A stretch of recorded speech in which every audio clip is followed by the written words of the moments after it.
Hello friends, welcome back to my channel.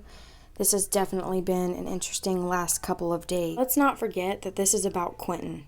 This poor baby has still not been found. We have a new article from the babysitter that says Quinton may have drowned in the family pool. So we're going to get into this article and go over it.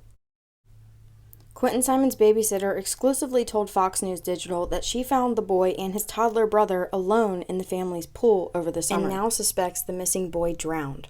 I felt the whole time that this happened that Quinton got out and maybe got into the pool, Diana McCarty, 47, told Fox News Digital. That's my feelings all along because Quinton's brother Zane can open the door and they've gone out before. The 20-month-old vanished from the family Savannah home October 5th, and police said they believe the child is dead and was likely discarded in a dumpster that was emptied at the local landfill. Authorities have named the child's mother, Leilani Simon, 22, as the prime suspect, and her other two children, 6-month-old Sky and 3-year-old Zane, have been placed in foster care. McCarta, who had been watching Simon's 3 children for about 9 months before Quinton's disappearance, said her 16-year-old daughter found Quinton and Zane alone in the family's full-sized backyard pool over the summer. The children cannot swim. I go down there and they was in the pool and we got them out. Leilani was sleeping, she told Fox News Digital. It was scary. After Quinton went missing, authorities drained the pool to look for the child. McCarta, who has 6 children of her own, said that Simon's kids were not well cared for. Every time they come over here, we bathed them. They were dirty, we fed them good because they were always hungry, said the sitter who lives across the street. Definitely there was neglect there. The pool incident was not the only time the toddlers had wandered off. A month ago, McCarta said she found Quinton and Zane playing alone in a ditch 2 feet from the busy roadway. Simon and her boyfriend, Daniel Youngkin, the father of Sky, lived with her mother, Billie Jo Howell, who had custody of the children. Howell, who has a lengthy rap sheet, was granted custody after the court determined that Simon is a chronic, unrehabilitated substance abuser and according to documents obtained by The Sun. Simon, who is on probation for shoplifting, allegedly admitted to using and tested positive for the drug at the birth of one of her children. Howell had left town earlier in the week, leaving the children alone with her daughter at night. On October 5th at 5:20 a.m., Simon told McCarta in a text that she would not be dropping the kids off. So this article is getting some things wrong here. So first about the custody thing, those documents came out after Quinton went missing. So they're wrong about that, and they're wrong about Leilani texting the babysitter because the text came from Danny's phone. It was Danny who texted. Later that morning, Simon reported the boy missing to the police and said Youngkin had been the last person to see him at 6 a.m. Police and the FBI interviewed McCarta and searched her trash cans.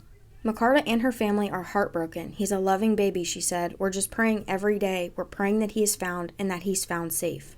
The massive search for Quinton has entered its 3rd week. The Chatham County Police Department and FBI have been sifting through the city's sprawling local landfill looking for the child's remains. Chatham County Police have called the search the most massive undertaking ever for our department. So after this article came out, Diana did do another live stream talking about this article and the threats her family is receiving. So I'm going to play that video for you now. I'm going to do this live because I have been quiet and it's doing no good. I was quiet so these people would not mess with my family, would not come to my house, would not take pictures, and I can't seem to get away from anyone at this point. Like, nobody. Every time you go out, there's somebody there. So this is what I've got to say. I never ever, and I'm only going to say this one more time, and I've got to clear up some things because people are twisting my words. So if it comes straight out of my mouth, then maybe you will understand. I never seen abuse as far as them being beat. I did see 2 bruises, 2. And could it have been a belt mark? I don't know, maybe, yeah. Could it have been he fell? Also, yes, because he fell at my house.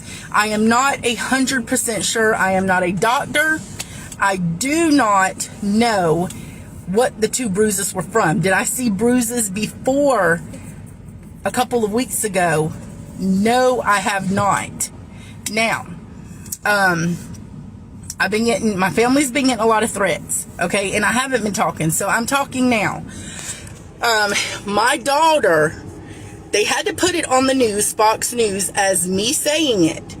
But the pool incident, I did not encounter first.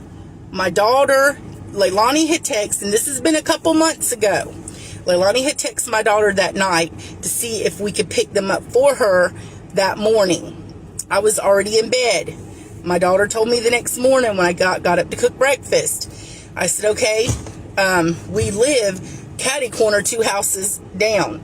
I said, okay, you can go get them. She went over there.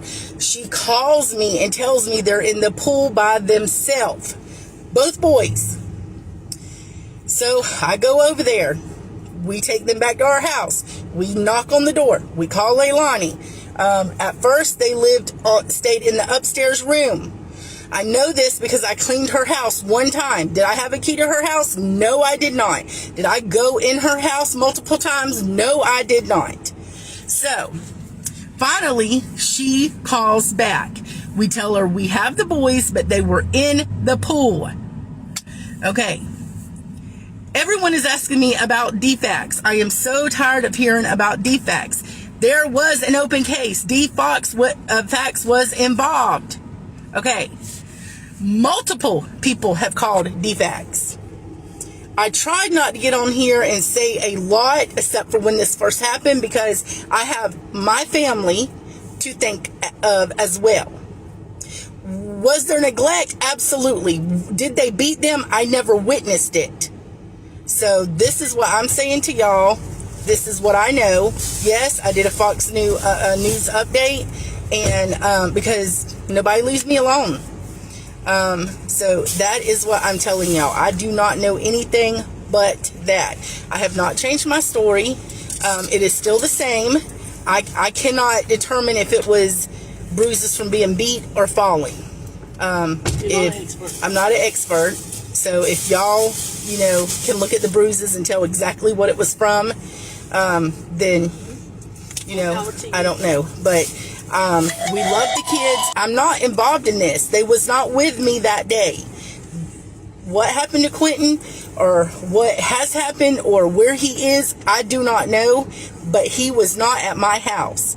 But me and my family are praying for Quinton's safe return. But we do not. This is my story. This is what it's been. I said I've seen 2 bruises, only 2 times. 2 bruises since I've kept them. I do not know nothing else. But people are twisting my words, and it's really getting aggravating. We've all been sad about Quinton, but now it's turning like I'm angry because y'all are lying on me, and you're saying that no one got money for going on Fox News. I was tired of people saying different things on this internet, so I wanted to come on and set the record straight. I ain't got paid for nothing. Don't want to get paid in a situation where it has a baby that is missing or hurt. But this is what I'm telling y'all. This is my story, and this is the truth. Thank you so much for watching. Please do me a favor and hit the like button and subscribe, and turn on the bell icon to get notifications for when I post.